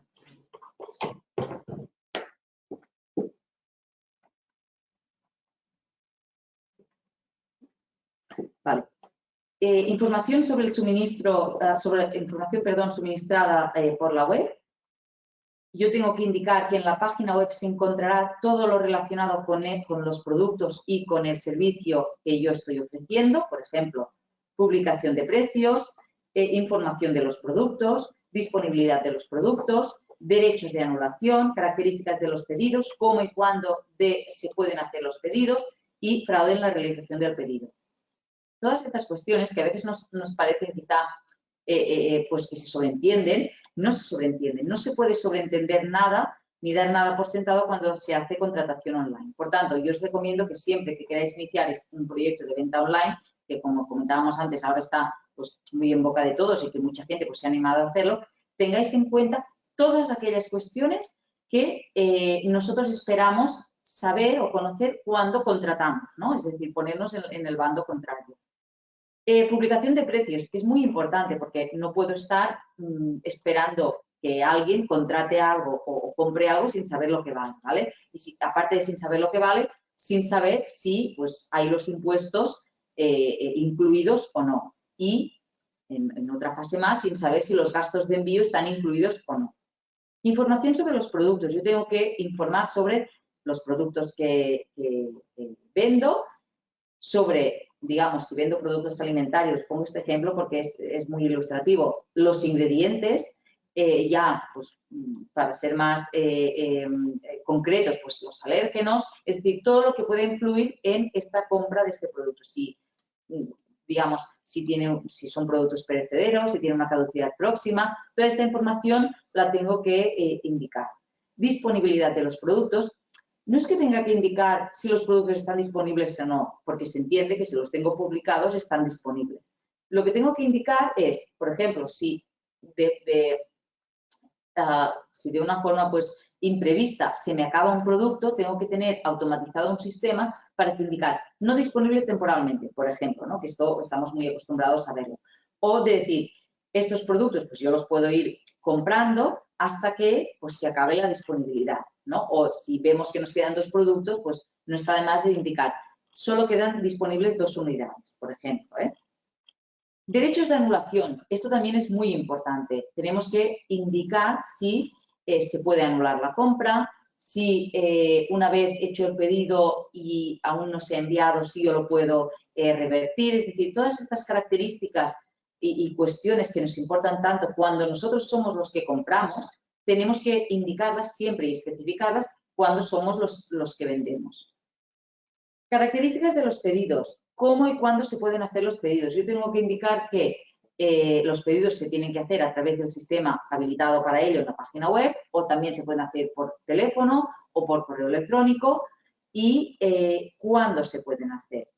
Esto de cuándo a veces entendemos que se puede hacer siempre, ¿no? Porque si hay una web, pues en principio estará todo automatizado. Pero ¿qué pasa? Que a veces, en función de los productos que yo esté comprando, por ejemplo, estoy comprando flores frescas, estoy comprando pasteles, quizá hay un tiempo durante el día en el que yo quiero, como prestador del servicio, recibir estos pedidos para que se puedan entregar en los plazos que toquen. Pues tengo que indicarlo, ¿no? En la página web específicamente decir, sí, podemos comprar pues a las 3 de la mañana porque estamos despiertos, pero este pedido no se va a tramitar hasta las 9 de la mañana del día siguiente para que pueda ser entregado en la tarde siguiente, ¿vale? Todas estas especificidades las tengo que concretar. También tengo que informar que si se realiza un fraude en la contratación de un pedido, ¿qué consecuencias habrá? Pues, por ejemplo, que no se tendrá por hecho, ¿no? Tengo que indicar también el procedimiento de compra. Es decir, aparte de toda esta información sobre digamos, los productos, la disponibilidad, todo eso que hemos comentado hasta ahora, el procedimiento de compra. Básicamente, si nos tenemos que registrar o no en la página web para comprar. Todo esto lo tengo que informar. Si me tengo que registrar, seguramente esta página web almacenará durante un tiempo unos datos personales, ¿vale? Que luego veremos qué consecuencias tiene. Si no me tengo que registrar, seguramente no me pedirán tantos datos, pero sí también almacenaré y recibiré datos personales, porque básicamente el nombre de quien está haciendo la contratación y la dirección de envíos, si yo hago envíos, pues también la tendré que saber, ¿no? Esto es importante diferenciarlo y tenerlo en cuenta. También, ¿cómo se realiza el procedimiento de compra? Es decir, yo digo, sí, muy bien, quiero comprar este producto, se acepta, muy bien, ¿y ahora cómo lo pago? ¿Cómo me lo enviarán? ¿Qué datos tengo que facilitar? Pues todo esto, si hay, por ejemplo, que es lo más habitual, una pasarela de pago online a través de una entidad bancaria, tengo que identificar cómo opera esto, es decir, cómo funciona, qué entidad bancaria, todas estas cuestiones que nosotros cuando compramos recibimos información de la página web. También, ¿cómo se hará el envío del producto? Plazos, forma, empresas externas de transporte que yo haya contratado o que yo tenga pues, contratado el envío. Toda esta información se tiene que indicar también de forma escrita en la página web. Precios y términos de la validez de las ofertas, esto ya es lo que os he comentado. Formas de pago, pues si se puede pagar contra reembolso, si se puede pagar con tarjeta de crédito, si se puede pagar por PayPal, todas estas cuestiones. Entrega de los pedidos. ¿Qué necesito yo para poder hacer el transporte y la entrega del pedido? Pues la dirección de envío, los plazos de entrega, los daños en la entrega, cómo se asumen estos daños en la entrega, etc. También derecho de devolución, cómo se hace la sustitución de un producto defectuoso, cómo se articula la devolución por error de un pedido, casos específicos de productos personalizados, es decir, todas las cuestiones que puedan surgir en relación a esta venta online sobre la devolución, el cambio de los pedidos, se tiene que informar previamente para que no haya luego, digamos, discrepancias o problemas, ¿no? Cuando un cliente pues, nos pida qué tiene que hacer en estos casos. También, y ya para finalizar, nulidad y eficacia de las cláusulas, es decir, informar un poco sobre qué pasa con esto. Al final digamos, es una información contractual, por tanto, tengo que indicar qué pasa pues, si alguna cosa es errónea, si algo pues, no está actualizado. Ley aplicable y jurisdicción, es decir, si estamos en España, en principio, pues la jurisdicción tenemos que indicar que es la española y la ley aplicable, pues la que sea de aplicación. Y, por ejemplo, los juzgados y tribunales, pues nos interesará indicar que son los nuestros, ¿vale? Comentarios y sugerencias. Cerramos ya la parte sobre obligaciones en relación a la normativa que afecta al comercio, a la contratación propiamente online, y hablamos, nada, 2 pinceladas solo sobre la protección de datos, ¿vale? Porque como hemos visto con todo lo que hemos dicho, siempre que hay contratación online se genera un intercambio de datos o, digamos, más que intercambio, una facilitación de datos del usuario al prestador del servicio, ¿vale? Como habitualmente contratamos con consumidores finales, con clientes finales que son personas físicas, siempre almacenaremos o tendremos, digamos, a nuestra disposición datos personales de estas personas, ¿vale? Como os comentaba, normalmente cuando tenemos una página web en la que ofrecemos servicios o productos, o bien exigiremos al usuario que se registre o bien podrá actuar como invitado. Pero de todo ello se deriva el hecho de que tendremos conocimiento de estos datos personales de este cliente, ¿vale? ¿Cómo lo hacemos en este caso? El titular de la página web y el prestador del servicio tiene la obligación de identificarse ante el usuario e informar sobre quién está detrás de aquella web, ¿vale? Esto es lo que ya hemos indicado.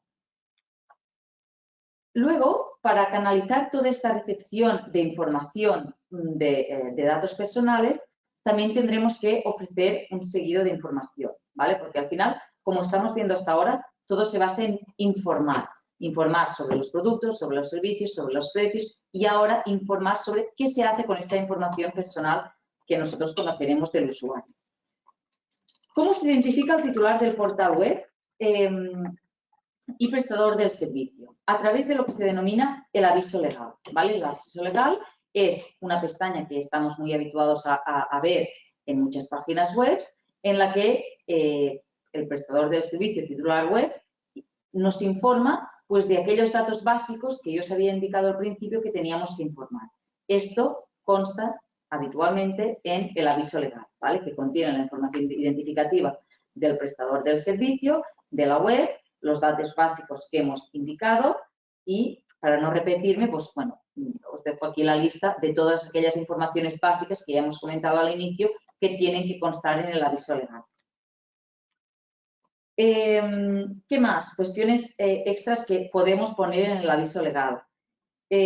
Las cookies, ¿vale? Anuncio del posible uso de cookies, que ahora veremos qué es lo que es. Enlaces, si se puede redirigir a contenidos de terceras páginas web.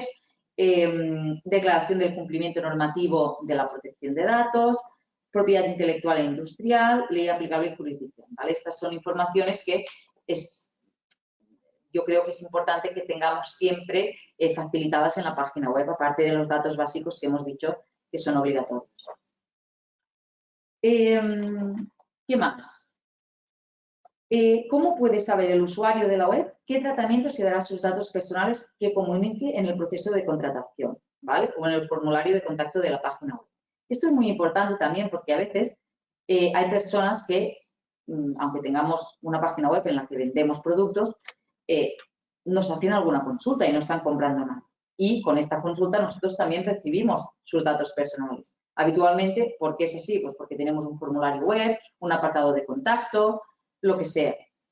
O porque quizá en nuestra página web no hemos decidido vender directamente ni que se pueda hacer este proceso de contratación online, pero sí que tenemos una página web informativa en la que, aparte de dar información, también decimos, oye, pues si quieres contratar estos servicios que hemos relacionado y de los cuales os hemos informado, pues para contratar tenéis que poneros en contacto con nosotros. Y la gente que hace, pues rellena el formulario, envía una solicitud, hace una consulta y con esta consulta, con esta solicitud nos facilita su email, su nombre, quizás su teléfono. Claro, esto también es o sea, nos están facilitando datos personales, ¿vale? Por tanto, siempre que tengamos en nuestra página web, aunque no vendamos online, tengamos un formulario de contacto, es decir, un sitio habilitado para que el usuario pueda escribir sus datos, tenemos que tener en cuenta todo lo que os voy a explicar ahora, ¿vale? Que muy rápidamente.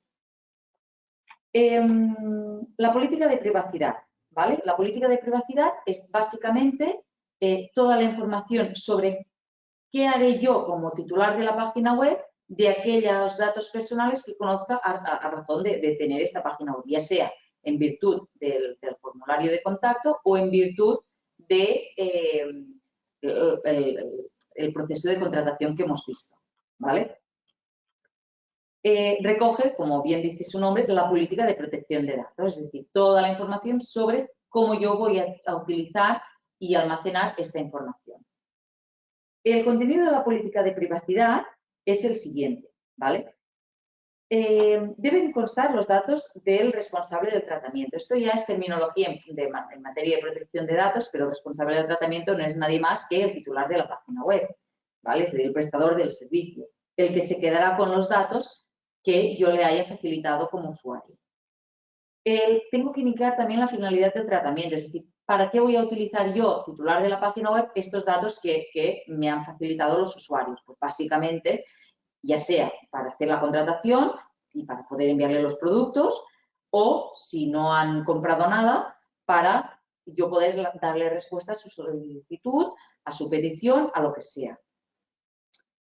Derechos de las personas interesadas. Tengo que informar que todas las personas que viertan datos personales en esta página web tienen derechos. Estos derechos, que es, digamos, un poco en lo que la normativa enfatiza más, los derechos son básicamente lo que os comentaba al principio. Derecho a que yo por el hecho de haber hecho una consulta por una página web, no venga pues esta empresa que yo qué sé, pues yo he hecho una consulta sobre una página web donde venden zapatos y quiero saber si tienen un número en concreto. Pues yo por el hecho de hacer esta consulta y de poner mi correo electrónico para que me conteste, no tengo por qué asumir de que esta empresa guarde mis datos y me envíe cada año felicitaciones en Navidad o me envíe ofertas. No. Toda esta información, yo como titular de la página web, la tengo que indicar. Es decir, tengo que indicar, por una parte, que yo guardaré los datos de estas personas para poder darle respuestas a sus solicitudes, en este caso yo que he hecho esta consulta sobre si hay disponibilidad de un número de unos zapatos, o si ya quiero ir más allá y quiero poder enviarles comunicaciones comerciales, tengo que decir, aparte de esta información que yo almaceno para poder darte respuesta a tu solicitud, voy a guardar esta información para poder enviarte ofertas que sean de tu interés o promociones que puedan interesarte. Esto lo tengo que especificar concretamente y tengo que obtener el consentimiento expreso para poder enviar esta comunicación, ¿vale? Es decir, para poder almacenar los datos con esta finalidad. Esto es muy importante. Vale, ya para ir cerrando, ¿qué más? Legitimación del tratamiento, también tengo que indicarlo. Es decir, tengo que especificar que si aceptan esta política de privacidad, pues se derivará de ello las consecuencias que os he indicado, ¿vale? Tengo que indicar si hago cesiones de transferencias de datos. Tengo que indicar, pues, si yo tengo presencia en las redes sociales y puedo, digamos, llegar a compartir esta información sobre datos personales en las redes sociales. Ya no digo publicarlos, sino compartir toda la información que yo recibo desde redes sociales, otros canales de comunicación, página web, en un mismo sitio, almacenarlos en un mismo sitio. Tengo que indicar, pues, también el idioma que sea de aplicación, cambios que pueda haber en la política de privacidad, etc. ¿Vale? Por último, hablamos un momento de las cookies, ¿vale? Que esto es un cambio que hubo en la normativa, digamos, a finales del año pasado, y que es muy importante. Ahora, a día de hoy, casi todas las páginas web utilizan cookies, ¿vale? Sobre todo si tienen implementado, pues, un sistema de venta online. Y sobre todo si son páginas web que hacemos ahora, ¿vale? Que no son muy antiguas.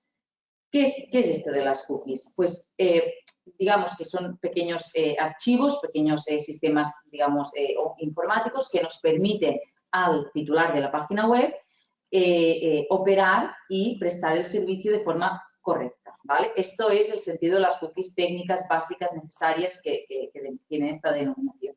A partir de aquí se han desarrollado otras cookies que son otros archivos que se almacenan o están presentes en los sistemas informáticos de los usuarios que se conectan a mi página web y que permiten obtener otra información con la finalidad, pues, muy variada, pues, pero básicamente para reducirlo, con la finalidad de saber los gustos o saber las preferencias de estos usuarios para luego enviarles comunicaciones comerciales que puedan ser de su interés o que yo crea que puedan ser de su interés, ¿vale?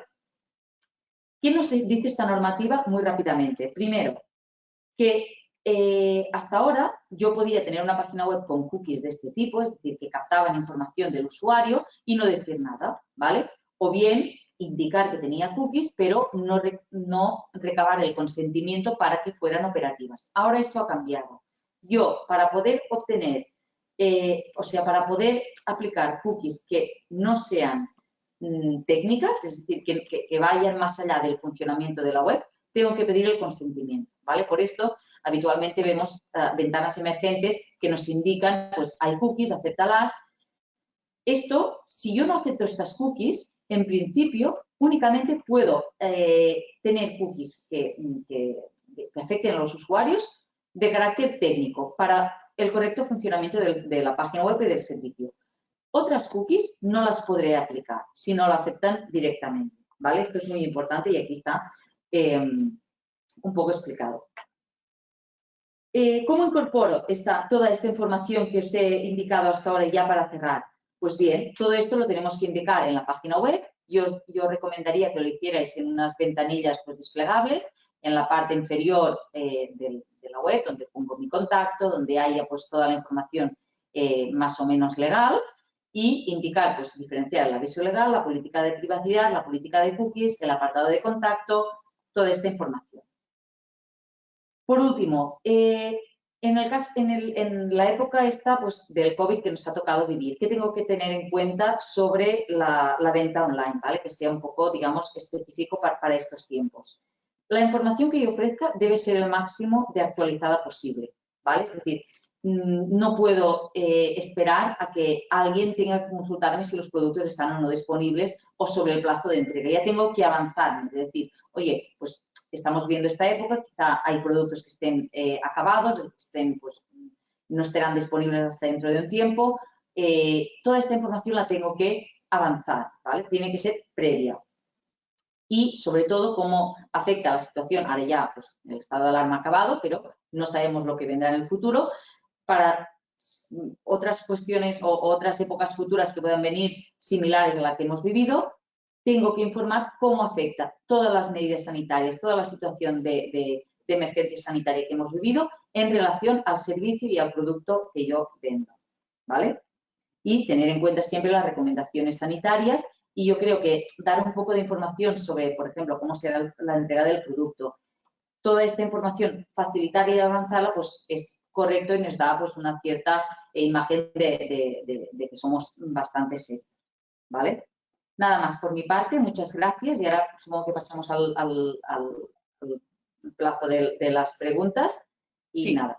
Empezamos con las preguntas, si os parece, con Pera. Pera dice, buenos días, las ventas de vehículos que tenemos en régimen de bienes usados que pudiésemos vender por Internet a otros países, ¿cómo se tratarían? Bettina. Sí, hola. Hola, Bettina. Tanto los bienes que se venden a través del régimen especial de bienes usados como los bienes que se venden a través del recargo de equivalencia también están incluidos en esta nueva normativa. Esto hará que si superamos los 10.000 euros comunes para todo el mercado común, tendremos que mirar en cada uno de los países donde estamos vendiendo qué normativa se está aplicando. En el caso del régimen de bienes usados, tendremos que mirar si en ese país se aplica el régimen de bienes usados. Si es así, tal vez pues, será parecido al de España y tendremos pues, que aplicar el IVA únicamente por el margen. Si no es así, tendremos que aplicar el régimen que ellos nos indiquen. En el caso, yo introduzco también el del recargo de equivalencia, porque también es interesante, que en el recargo de equivalencia pues pasará lo mismo. Tendremos que mirar qué normativa existe en cada uno de los países donde estamos vendiendo para si tenemos que aplicar pues, un tipo de IVA o no. Sí que nos encontraremos que como los comerciantes que están en recargo de equivalencia en España no tienen que presentar declaraciones de IVA, para las ventas que realicen fuera de España tendrán que presentar pues, una declaración solicitando la devolución del IVA soportado. Gracias, Bettina. Gracias. Enay Guerra nos dice, buenos días, entiendo que los umbrales siempre se refieren a base imponible de la factura, ¿correcto? Digamos que el umbral único de 10.000 euros para todos los países de la Comunidad Europea, estos 10.000 euros son base imponible. Gracias. Sí. No, tampoco no lo dicen expresamente, pero se entiende que sí, que es base imponible. Luego aplicarías pues, el IVA correspondiente a cada uno de los países. Perfecto. Teresa nos pide si podemos volver a mostrar la diapositiva de las leyes aplicables para tomar nota. Teresa, te mandaremos el vídeo y te mandaremos el PowerPoint, ¿de acuerdo? Para que lo puedas tener. Una de las consultas que nos hicieron en la solicitud para entrar en la diapositiva, es una conferencia, alguien preguntó también cómo afectaría esto a la contabilidad. Y también creo que es un tema interesante. Como tendremos que aplicar o devengar el IVA correspondiente a cada uno de los países, yo creo que lo que tendremos que hacer es abrir una subcuenta para la cuenta 477 de IVA devengado para cada uno de los países a los cuales estemos vendiendo y aplicando pues, un tipo de IVA determinado. Y esto también nos ayudará cuando tengamos que hacer pues, la declaración única para todo el mercado común. Perfecto. Ruth nos dice, somos una empresa que se ha iniciado a vender mediante las plataformas de Amazon. Para ellos nos hemos dado de alta en el IVA de cada país en el que trabajamos. Ahora estamos empezando, pero en nuestro caso tenemos posibilidad de darnos de alta en la ventanilla única o debemos seguir como lo estamos haciendo. Ahora veremos cuáles son los acuerdos que se llegan con Amazon, porque si ellos realmente lo que están haciendo es, se entiende que están facilitando esta venta, pues serán ellos los sujetos pasivos. Si no es así, pues entonces os podréis acoger al sistema OS y presentar una única declaración para todos los países, siempre y cuando superéis este umbral de 10.000 euros. Perfecto. David nos hace varias preguntas. David, son muchas, muy específicas y tomo nota ahora mismo y te intentaremos contestar por email, porque es que nos podemos estar media hora contestando esto. Sí, hay algunas preguntas que son que creo que ya los hemos estado comentando, ¿eh? No sé si... Sí, pero David nos hace... Hay varias aquí, nos las apuntaremos y te daremos respuesta, David. Sí que, por favor, deberías hacer una cosa, facilitarme tu mail, ¿vale? Por aquí. A ver, Corina, nosotros somos una empresa que compra, vende SMS. Nuestra pregunta es, si nosotros vendemos los SMS a un cliente extranjero y ese cliente envía los SMS a España, ¿cómo deberíamos tributar? A ver, este es un tema que también es muy específico. Yo creo que mejor si nos pueden hacer la consulta y intentaremos contestarlo. Sí, es que correcto. Vale, Corina, lo mismo. Si me pasas tu mail, por favor, te contestaremos por email. Vamos a las siguientes. A ver. Si hago la gestión comercial de otra empresa con página web, ¿cómo me afecta y cómo debo informarlo? Depende si realmente se entiende que estás facilitando o no estás facilitando esta venta. Si lo estás facilitando, entonces sí que te afecta. Si no, solamente haces la gestión, no te afectaría. Perfecto. Más cosas. ¿El umbral de 10.000 euros es desde fecha 1 del 1 del 2021 o a partir de julio del 2021? Lo que estuve comentando con el inspector que nos hizo una conferencia, él dijo que se entiende desde 1 de enero, pero tampoco no se ha regulado específicamente. Él entiende que es desde 1 de enero. Entonces, si cuando se inicie la entrada en vigor ya se han superado estos 10.000 euros, ya se tendría que aplicar. Perfecto. La de Óscar, creo, Betina, que también es para que miremos y contestemos. Te la leo. ¿Qué consideración tendrían los rendimientos obtenidos por la venta de libros a través de Amazon para una persona cuya actividad principal no es la venta de libros? A ver, yo he estado mirando este tema para algunas personas. Yo creo que sí que mejor que si nos puede pasar el mail para poderle contestar. Pero Sí. por lo que he visto en Amazon lo está trabajando este tema, está dando las comisiones a través de Estados Unidos. Y entonces se tiene que mirar esta normativa, pero no está afectando al mercado común, sino que es la normativa del país de origen, que es Estados Unidos. Entonces, si nos puede pasar el mail, pues le contestaremos. Sí, Óscar, si me pones el mail por el chat, te responderemos. Ruth nos dice, si nos acogemos a la ventana única y si no nos acogemos a la ventana única y seguimos operando como hasta ahora, tributando en cada país, luego nos podríamos adherir. Sí, siempre hay la posibilidad. Por lo que he leído, una vez te has acogido tienes que estar 2 años, pero tampoco no puedo asegurarlo porque son temas muy específicos, pero sí en cualquier momento te puedes acoger. Perfecto. Nos dicen, y vamos a por la última, ¿de acuerdo? Si tenéis más, nos las enviáis por email. Las empresas que declaramos IVA en algún territorio histórico de País Vasco o Navarra, ¿nos acogemos también a esta nueva normativa a partir del 1 de julio o debemos esperar a que nuestras haciendas forales se pronuncien? Yo entiendo que es para todo el territorio común. Entonces, yo me imagino que también se regularán específicamente para cada uno de ellos. Pero Sí. tampoco no lo sé seguro. Sí, hay cosas que aún están con muchos interrogantes, como bien decía Betina. Entonces, en cuanto estos interrogantes se resuelvan, sí que nosotros, como siempre, haremos un tax informa y os informaremos de todo puntualmente para que lo tengáis en cuenta. ¿De acuerdo? De momento no hay más preguntas. Sí que deciros que si tenéis alguna, nos la podéis enviar al mail de marketingconk@tax.es y os daremos respuesta. Las 3 personas que nos han hecho preguntas concretas ya las tenemos apuntadas y os responderemos vía mail, ¿de acuerdo?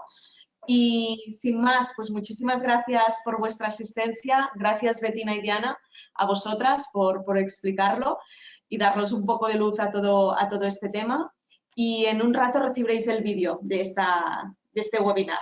¿De acuerdo? Gracias a todos. Muchas gracias a vosotros también. Gracias.